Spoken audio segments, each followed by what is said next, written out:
So as I was concluding on the previous slide, many polycyclic compounds are also aromatic. For instance, naphthalene has 5 electron pairs. Anthracene has 7 electron pairs. Phenolphthalein has 7 electron pairs. You see, and such compounds are shown to be aromatic using heats of hydrogenation, because the heat of hydrogenation will show that the amount of heat that is released is actually much less than the amount of heat that is released if each pi bond was isolated. See, so you can see as the amount of heat is really much less, like we saw in the previous slide. Now you can see that all these molecules fulfill the 2 criteria for aromaticity. First, it has to be fully conjugated ring with overlapping p orbitals, and you need to have an odd number of pi electron pairs in all cases, or you can have a 4n+2 number of pi electrons.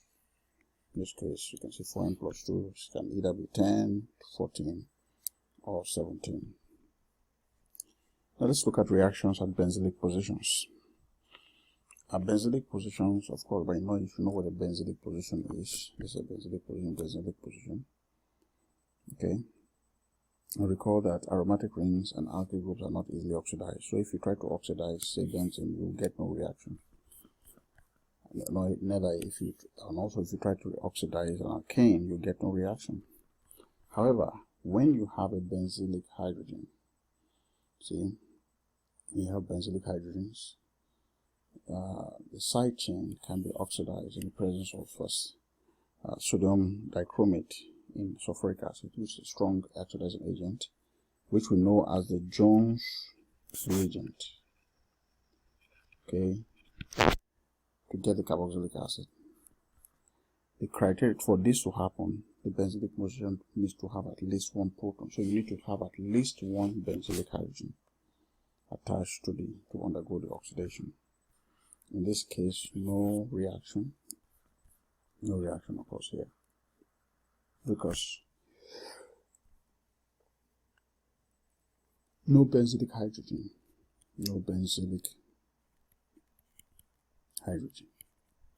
so no reaction. Okay. Permanganate can also be used as the oxidizing agent, and you need heat, concentrated potassium permanganate. That's how you get your carboxylic acid. So make a note of it. These are the reagents that you can use to oxidize the side chain, the alkyl side chain of an arene, to get the carboxylic acid. Now, benzylic positions have similar reactivity to allylic positions because they have radicals that can be resonance stabilized. We learned that a while ago. They have radicals that can be resonance stabilized. They can easily undergo free radical bromination, as we learned earlier. You can have the bromination, and once you put the bromine, you can begin to do all kinds of interesting reactions. Now, once the benzylic position is substituted with a bromine atom, a range of functional group transformations becomes possible. I'm sure you know that if you have a bromine, you can undergo SN1 in presence of a weak nucleophile. Okay, to get the alcohol, the tertiary alcohol, or you can go via a strong nucleophile, and it goes SN2 to give the benzylic alcohol.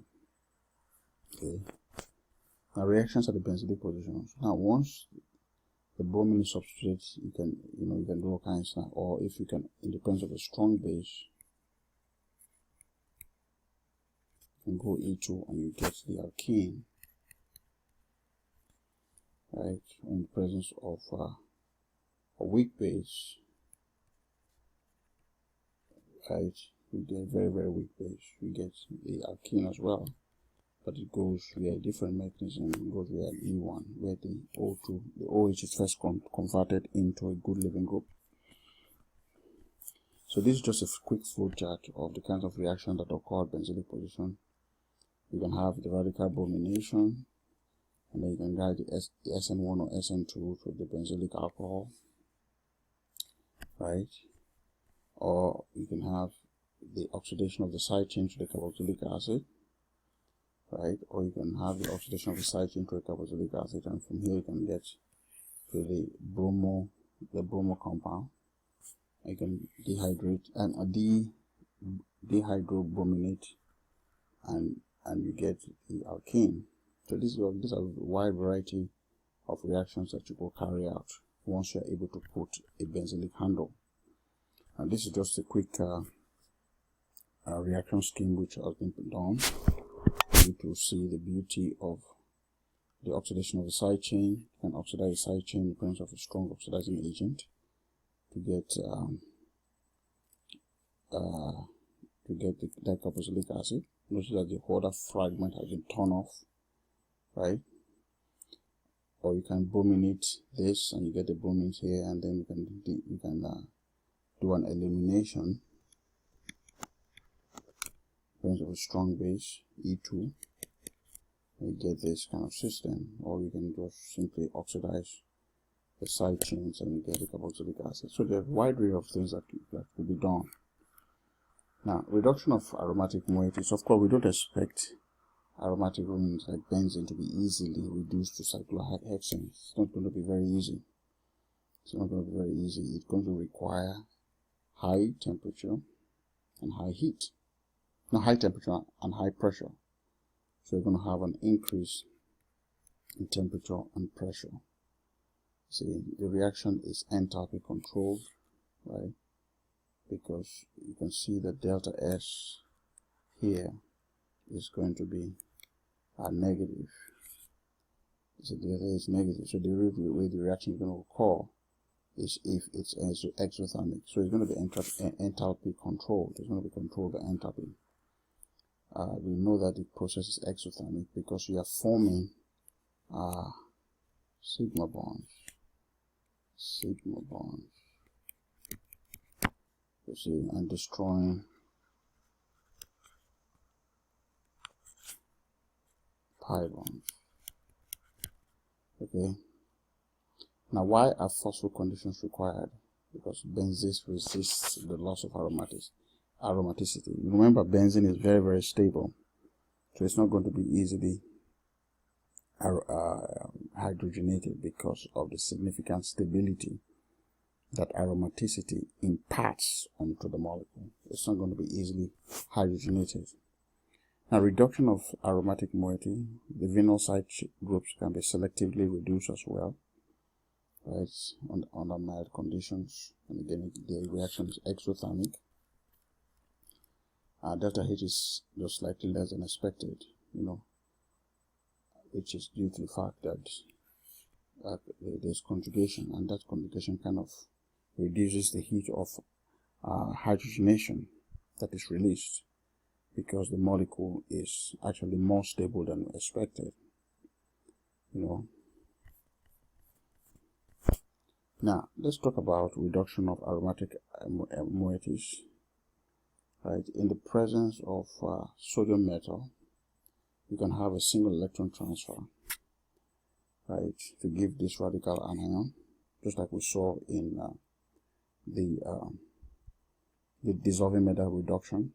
In the presence of a proton source like alcohol, you have a 2 electron transfer, and you have the reduction of the benzene ring, which arises as something like this. Okay, and this is a mechanism you want to go ahead and practice on your own. Okay, you want to practice on your own. Notice that the bed reduction product has an sp3 hybridized carbon on opposite ends of the ring. So it has an sp3 hybridized carbon on opposite ends of the ring. Now I want you to notice the following. You can see that this is sodium. This is going to the single electron transfer agent. This is the proton source. So this is the proton source. Okay, and basically that's what's happening there. So the presence of an electron donating alkyl side group provides regioselectivity. You can see that this is the way it is if it's electron donating, and that's because if the intermediate is like so, you know that negative charges are destabilized by electron releasing groups. This is not formed because the alkyl group is electron releasing. See, the alkyl group is electron releasing.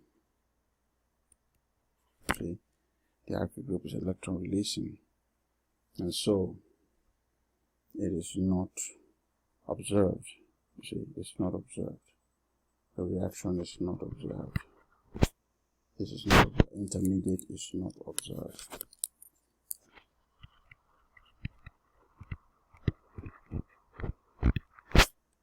Is not observed. That's because this will be too unstable, because a negative charge is stabilized by an electron withdrawing group, not an electron donating group. You see? And so this is not going to be observed. So this will be preferred. This is preferred. Okay, this is preferred. And the reduction of an electron withdrawing side carbonyl group provides different regioselectivity. Now, if it were an electron withdrawing, so if you have an electron withdrawing group, you get a different set of selectivity. You see, you can see that this is not reduced. See, it's not reduced. So when you have electron donating groups, this is what you get. When you have electron withdrawing group, this is what you get. So this is an electron withdrawing group, and this is electron donating group. I want you to note the selectivity. See, the selectivity is very, very interesting here. In fact, let me withdraw this because it doesn't look very, very pretty. So let me withdraw it.